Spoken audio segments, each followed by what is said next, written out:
Okay, so yung same day edit, syempre pinalabas din yan yung same day, di ba? Yes So, po. ikwento mo sa amin kung anong nagaganap niyan.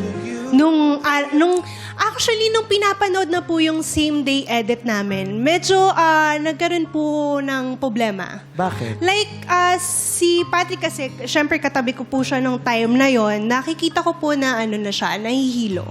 Like, parang mahihimatay. Siguro dahil sa Mainit? mainit, ang dami nang nangyari, ganyan-ganyan. So,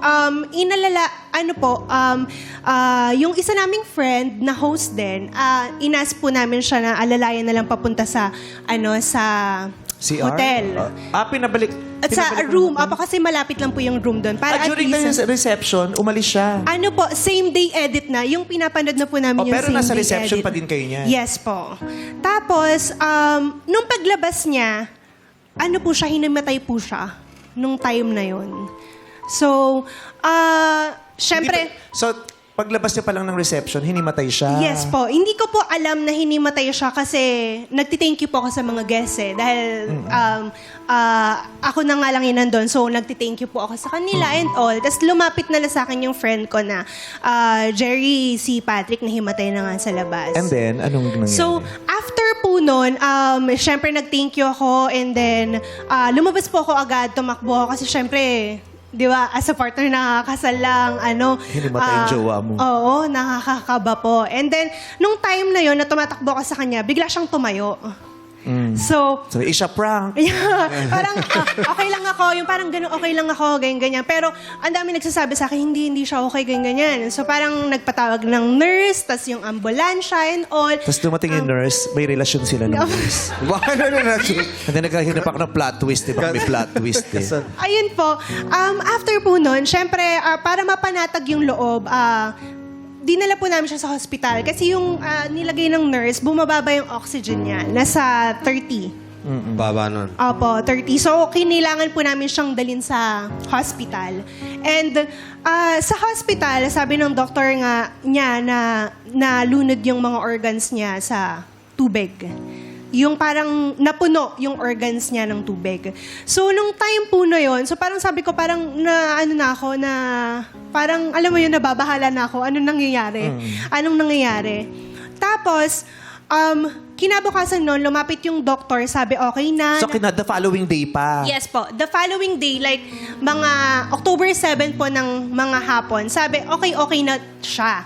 Na natanggal na yung tubig, ganyan-ganyan. Tapos, mga 3 o'clock po, yun po, namatay po siya.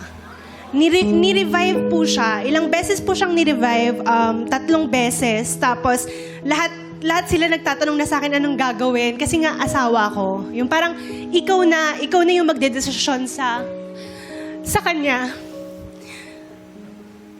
So, parang bakit ako yung magdedesisyon? Parang ilang oras pa lang, halos 22 hours pa lang kaming kasal, bakit ako yung magdedesisyon? And hindi ko na alam yung nangyari, nakahiga na lang ako sa kanya, ganun, pinakikinggan ko yung heartbeat niya. Tapos yun, wala na talaga. Yun po. So, like after the wedding, yung parang sobrang saya na nangyari. And then biglang,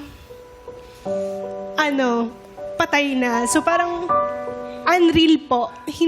Parang hindi maintindihan kung bakit. Parang full of question ako why. Parang bakit sa akin? Bakit ako? Yung parang... Tsaka bakit sa araw na yun? Oo, bakit sa araw na yun? Oo, yung parang kasi- ganun po.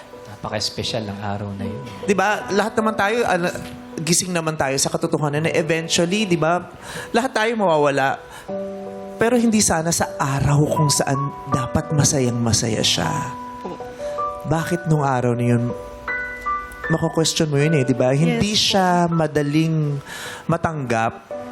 Para siyang panaginip, para siyang bangungot. Napapanood mo lang sa mga palabas, sa mga pelikula. Pero nangyari sa'yo, Yes. that was so tragic. That was so tragic. Sobrang hirap po nung time na yun. As in talagang, parang kahit ako gusto ko na lang mamatay.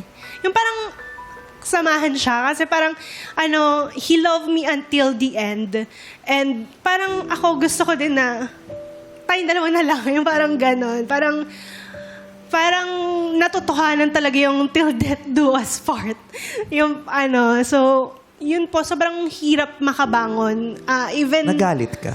sobra po kahit po sa mga... Saan? Kanino?